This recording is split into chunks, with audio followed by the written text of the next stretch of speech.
Hello friends, and welcome to the March 2025 Housing Report for the DC metro area.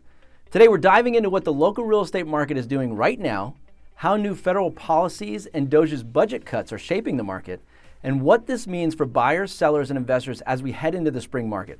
Plus, if you're serious about making a move this year, sign up for one of our brunch consults where we meet with you personally over brunch to talk about your individual needs and goals and advise you on how to make the best real estate move for your future.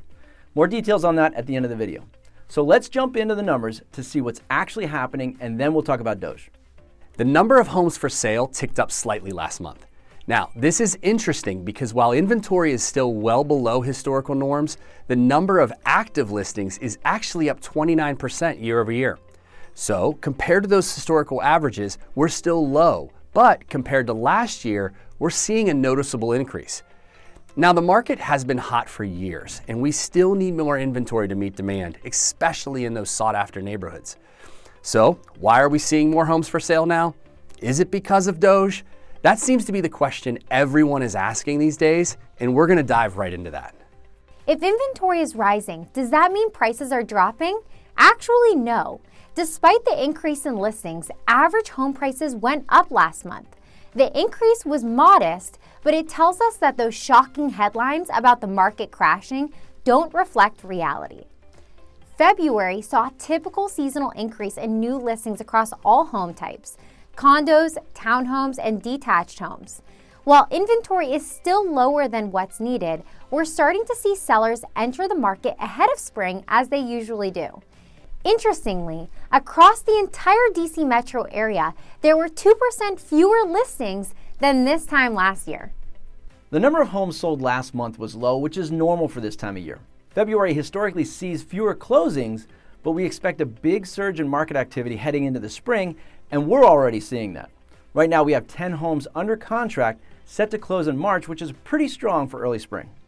Overall, single-family homes and townhouses remain solidly in a seller's market.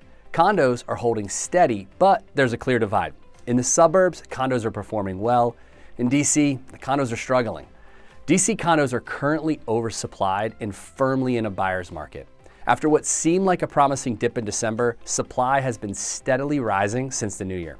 From our team's perspective, this increase in condos for sale could create some excellent buying opportunities in DC over the next year. Homes are still selling at a competitive pace, with the average home going under contract in 10 days. And overall, homes are still selling right at about 100% of the asking price for single-family homes and townhomes, with condos coming in slightly below. So while DC condos may be softening, across the broader market, we're not seeing major signs of price declines. All right, let's talk about what's on everyone's mind. How are Elon and DOGE's cuts shaking up the DC real estate market? Now, if you've been following the news, you know that the Department of Government Efficiency, DOGE, has been very busy. Since the start of the year, they've slashed $105 billion in spending, shut down 748 federal office leases, and let go of 62,000 federal employees nationwide, with another 100,000 expected to retire or take buyouts. So what does it mean for DC homeowners and buyers? Well, let's break it down. Here's what's happening right now. Uncertainty is the big story. USAID has taken a major hit, and people expect more cuts in other areas. Government jobs are on the chopping block, and government contracts are also under review. Some of those federal employees are opting to take the early retirement. That means we could see more homes hitting the market, especially in the suburbs. So buyers, keep an eye open. This less office space equals potential shifts in housing demand. There's fewer people commuting or more people commuting. They're getting called back to work, but there's no place to go. We might see ripples of all of those changes in the condo and rental markets as workers rethink where they live. So what is actually happening in the market? You may have seen articles screaming about home listings skyrocketing or DC home prices slashed, but let's look at the real numbers. New listings in February, down 2% compared to last year. Home prices in the DC metro area, up 4.8% year over year. Prices dipped from August to January, but guess what? They do that every year, and like clockwork, we saw an uptick in February again. So where are the flood of homes? Blame the boomers. Just kidding. Actually, hats off to them. They worked really hard, built equity over time, and locked in crazy low mortgage rates. They deserve to enjoy their retirement. Now, here's why inventory is tight. Most homeowners are sitting on super low interest rates. If you bought a home in 2021, your total cost of ownership over 30 years is less than half of what that same home would have cost, same price, in 1980, given interest rates then. People don't want to trade their 3% mortgage for a 7% one unless they absolutely have to. So for your consideration, here is what I see as the impact of DOGE when I look at the numbers. DOGE would like to cut the federal budget by 15% in order to balance it. Now, there are 375,000 jobs and change in the DC metro area related to the federal government.